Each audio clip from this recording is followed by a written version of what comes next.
Namaste children. Today we are discussing about image formation by a concave lens. We have discussed about image formation by a convex lens, but here we are discussing about the image formation by a concave lens. So here you can see I have considered already a concave lens. Okay, MN. Then optical center is marked here, F1, F2, then F1 to F1, to F1, then F2 to F2. If you are taking this distance, that is from the optical center to this focal length, to this focus F1 as 4 centimeters, then you have to take the distance from the optical center to F1 as 8 centimeters.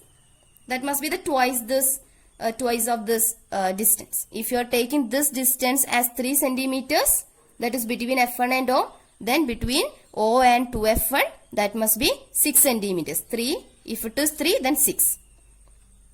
Alright, so first we are considering only 2 ray diagrams are here in your textbook. Okay, we just want to discuss about only 2 ray diagrams. In the case of a convex lens, we had almost 6 ray diagrams, but here we have only 2 ray diagrams. So first we are considering the object at infinity. That is why the object having drawn here, it is kept at infinity, far away from this lens. Then when the object is kept at infinity, we know that to draw the ray diagram, to get the image, we want to draw the ray diagram. To draw the ray diagram, we have to consider at least 2 rays coming from the same part of the object. Since the object is kept at infinity, the rays coming from that object can be considered as parallel rays. So here I have considered one ray which is coming from that object kept at infinity. It is parallel to the principal axis. This red one is the principal axis and this blue one, it is the ray. You just see the arrow mark here. It is coming from somewhere here. Okay, so this ray is parallel to the principal axis. It is passing through this concave lens, but after refraction, it appears to move away from a point which is on the principal axis, that is F1. That is what we have discussed in the last classes now. If a ray is parallel to the principal axis of a concave lens, after refraction, it will be refracted like this. But when we are extending this refractor ray backwards, it appears to meet the principal focus F1 here. It appears to go away from the principal focus F1 here. Right. Similarly, I have taken one more ray because we want to consider at least 2 rays. So the another one is also parallel to the principal axis. Why? Because the object is kept at infinity. After refraction, it will be refracting like this. Okay, it will get refracted like this. But when we are extending this rays backwards, it appears to meet at F1. That is, it will be refracted. It gets refracted in such a way that it appears to move away from F1. Okay, so here you can see these 2 refractor rays are actually, they are diverging away from each other. They are not going to intersect anywhere on this side of the lens. But when we are extending these 2 refractor rays backwards by using these dotted lines, they appear to meet at F1 here. Right. So when the object is kept at infinity, the image will be formed at focus, that is F1 of this concave lens. Then what are the other characteristics of the image? It will be point sized or highly diminished. Then no actual intersection of refracted rays are taking place here, no?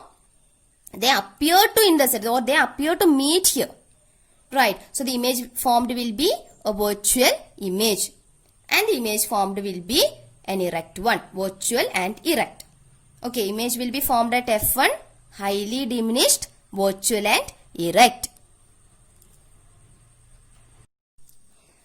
Next, we are considering the object which is kept between infinity and optical center. That's all.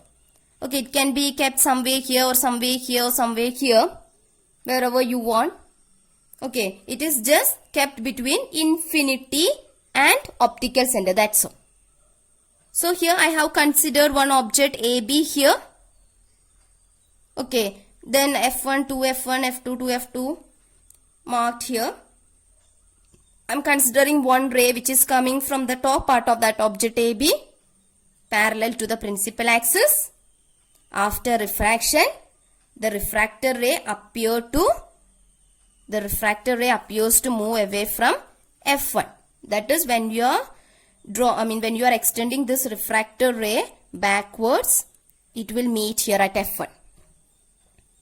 Okay, it appears to meet here at F1.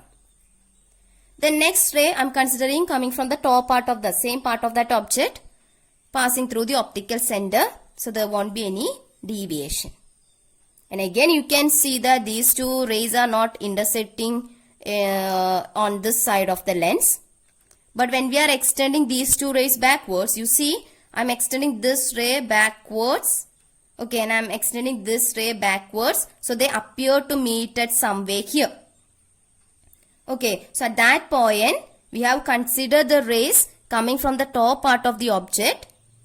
So at this point, we will be getting the image of that top part of that object. Okay, so A dash, B dash, that is the image formed here.